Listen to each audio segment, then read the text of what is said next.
Transcription. Vijayapura ನಗರದ ward ಸಂಖ್ಯೆ 14ರಲ್ಲಿ ಪಿಂಚಣಿ ಅದಾಲತ್ ಯಶಸ್ವಿಯಾಗಿ ನಡೆಯಿತು. ಈ ಅದಾಲತ್ನಲ್ಲಿ ತಹಸೀಲ್ದಾರ್ ಗುರುರಾಜ ನಾಯಕ, ಗ್ರಾಮ ಆಡಳಿತಾಧಿಕಾರಿಗಳಾದ ಡಿ.ಎ. ಮ್ಯಾರಜಿ, ಖಾಜಾ ಸಾಬ್ ನಡಾಫ್ ಹಾಗೂ ಕಂದಾಯ ನಿರೀಕ್ಷಕರಾದ ವಸೀಂ ಶೇಖ್ ಉಪಸ್ಥಿತರಿದ್ದು ಸಾರ್ವಜನಿಕರ ಪಿಂಚಣಿ ಸಂಬಂಧಿತ ಅಹವಾಲುಗಳನ್ನು ಆಲಿಸಿ ಅಗತ್ಯ ಕ್ರಮ ಕೈಗೊಂಡರು. English translate. ವಾರ್ಡ್ ಮೆಂಬರ್ ಹಾಗೂ ಶಾಸಕರ ಮನೆ ಹತ್ತಿರ ವಾರ್ಡ್ ನಂಬರ್ 14, 15, 16 ಎಲ್ಲ ಸೇರಿ ಈ ಶಾಪೇಟಿಯಲ್ಲಿ ಮಹಾದೇವಪ್ಪನ ಗುಡಿ ದೇವಸ್ಥಾನದಲ್ಲಿ ಮಾಡ್ತೀವಿ ಅಂತ ಮಾನ್ಯ ಜಿಲ್ಲಾಧಿಕಾರಿಗಳಿಗೆ ವರದಿ ಸಲ್ಲಿಸಿದ್ವಿ. ಆ ಪ್ರಕಾರ ಜಿಲ್ಲಾಧಿಕಾರಿಗಳು ಆದೇಶ ಮಾಡಿದರೆ ಆ ಪ್ರಕಾರ ನಾವು ಬಡ ಫಲಾನುಭವಿಗಳಿಗೆ ಅಂದರೆ ವಯಸ್ಸಾದವರಿಗೆ ಆಫೀಸಿಗೆ ಅಲ್ಲಿ ಇಲ್ಲಿ ಸುತ್ತಾಡೋದು ಆಗೋದಿಲ್ಲ ಅಂತ ನಾವು ಇಲ್ಲಿ ಒಂದು ಕಾರ್ಯಕ್ರಮ ಹಮ್ಮಿಕೊಂಡಿದ್ದೀವಿ. ಈಗ ಇಲ್ಲಿ ಎಲ್ಲ ಫಲಾನುಭವಿಗಳು ಬಂದಾರ. ನಮ್ಮ ಗ್ರಾಮ ಲೆಕ್ಕಾಧಿಕಾರಿಗಳು, ಕಂದಾಯ ನಿರೀಕ್ಷಕರಾದ ಶೇಖ್ ಅವರು ಹಾಗೂ ನಮ್ಮ ಆಪರೇಟರು ಮತ್ತು ಎಲ್ಲರೂ ಬಂದಾರ. ಇಲ್ಲಿ ನಗರಸಭೆ ಮಾಜಿ ಅಧ್ಯಕ್ಷರು ಮಿಲಿಂದ್ ಚಂಚಲ್ಕರ್ ಅವರು ಇದ್ದಾರೆ, ಹಿರಿಯ ಮುಖಂಡರು ಇದ್ದಾರೆ. ಈಗ ನಾವು ಇಲ್ಲಿ ಸಾಕಷ್ಟು ಜನ ಫಲಾನುಭವಿಗಳು ಬಂದಾರ. ಅದರಲ್ಲಿ ಒಂದು 3-4 ಜನ ಅಂಗವಿಕಲತೆ ಹೊಂದಿದ್ದಾರೆ. ಅವರಿಗೆ ಅಂಗವಿಕಲ ಪೆನ್ಷನ್ ಮಂಜೂರು ಮಾಡಿದ್ದೀವಿ. ಆಮೇಲೆ ಗಂಡ ಸತ್ತವರಿದ್ದಾರೆ, ಅವರಿಗೆ ವಿಧವಾ ವೇತನವನ್ನು ಮಂಜೂರು ಮಾಡ್ತಾ ಇದ್ದೀವಿ.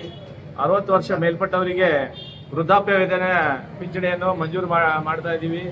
ಆಮೇಲೆ 65 ವರ್ಷ ಮೇಲ್ಪಟ್ಟವರಿಗೆ SSY ಅಂತ ಪಿಂಚಣಿಯನ್ನು ಮಂಜೂರು ಮಾಡಿ ಅವರಿಗೆ ಮನೆಗೆ ಮುಟ್ಟಿಸೋ ವ್ಯವಸ್ಥೆ ಮಾಡ್ತಾ ಇದ್ದೀವಿ.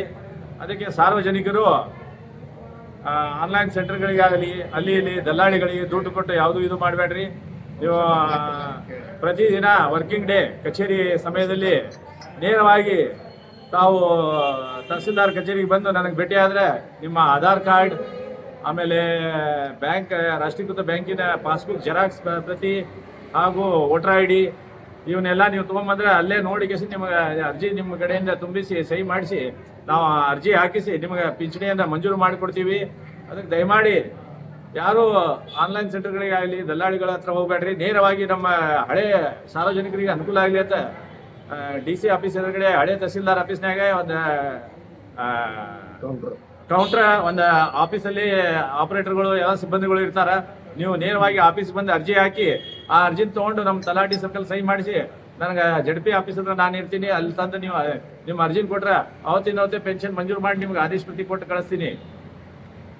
ಅದಕ್ಕೆ ಸಾರ್ವಜನಿಕರು ನಿಮ್ಮ ಸಂಬಂಧಿಕರಾಗಲಿ, ನಿಮ್ಮ ಮನೆಯಲ್ಲಿ ವಯಸ್ಸಾದವರಾಗಲಿ, ಇಲ್ಲಿ ಬಂದವರಿಗೆ ಎಲ್ಲರಿಗೆ ನಾವು ಕೇಳ್ಕೊಳ್ಳೋದು ಏನು ವಿನಂತಿ ಅಂದರೆ, ನೀವು ತಹಸೀಲ್ದಾರ್ ಕಚೇರಿಯಲ್ಲಿ ಆಗಲಿ ಅಥವಾ ನಾಡ ಕಚೇರಿಯಲ್ಲಿ ಆಗಲಿ, ಉಪ ತಹಸೀಲ್ದಾರ್ ಕಚೇರಿಯಲ್ಲಿ ಆಗಲಿ ಹೋಗಿ, ಆಮೇಲೆ ನಮ್ಮ ಕಂದಾಯ ನಿರೀಕ್ಷಕರ ಚಾವಡಿ ಇದೆ ಇಲ್ಲೇ ಅಂಬೇಡ್ಕರ್ ಸರ್ಕಲ್ ಎದುರುಗಡೆ, ಅಲ್ಲಿ ಹೋದ್ರೆ ನಮ್ಮ ಗ್ರಾಮ ಲೆಕ್ಕಾಧಿಕಾರಿಗಳು ಇರ್ತಾರೆ.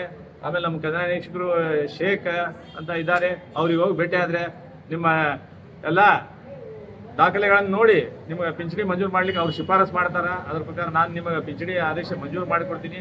ದಯಮಾಡಿ ನೀವು ನಮ್ಮ ಹತ್ರ ಬಂದು ನೇರವಾಗಿ ಬಂದರೆ ನಿಮಗೆ ಏನೂ ₹1 ಖರ್ಚಿಲ್ಲಾರ್ದ ಪಿಂಚಣಿ ಮಂಜೂರು ಮಾಡಿಕೊಡ್ತೀವಿ. ಅದು ಸರ್ಕಾರಿ ಸೌಲಭ್ಯ ಇರುವುದೇ ಬಡ ಸಾರ್ವಜನಿಕರಿಗೆ, ಬಡ ವಯಸ್ಸಾದವರಿಗೆ, ತಂದೆ ಇರ್ತಾರೆ, ಮಕ್ಕಳು ಇರ್ತಾರೆ, ಆ ಕಡೆ ಹೋಗ್ಬಿಡ್ತಾರೆ, ನೋಡೋಲ್ಲ ಅಂಥವರಿಗೆಲ್ಲ ಸಹಾಯ ಆಗಲಿ ಅಂತ ಸರ್ಕಾರದ ಮಹತ್ವಾಕಾಂಕ್ಷಿ ಉದ್ದೇಶ ಇದೆ.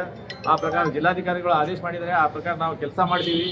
ನಾವು ಏನೇ ಇದ್ದರೂ ನೇರವಾಗಿ ಆಫೀಸ್ಗೆ ಬಂದು ನಮ್ಮ ಅಧಿಕಾರಿ ನಮ್ಮ ಸಿಬ್ಬಂದಿಯವರಿಗೆ ಭೇಟಿ ಆದರೆ, ಗ್ರಾಮ ಲೆಕ್ಕಾಧಿಕಾರಿ ಕಂದಾಯ ಭೇಟಿ ಆದರೆ ನಿಮ್ಗೆ ತಕ್ಷಣ ಅವರು ಶಿಫಾರಸು ಮಾಡ್ತಾರೆ. ನಾನು ತಹಸೀಲ್ದಾರ್ ಇದ್ದೀನಿ, ಮಂಜೂರು ಮಾಡಿಕೊಡ್ತೀನಿ ಅಂತ ಹೇಳಿ ನನ್ನ 2 ಮಾತುಗಳನ್ನು ಹೇಳಿ ಮುಗಿಸ್ತಾ ಇದ್ದೀನಿ. ಜೈ ಹಿಂದ್, ಜೈ ಕರ್ನಾಟಕ.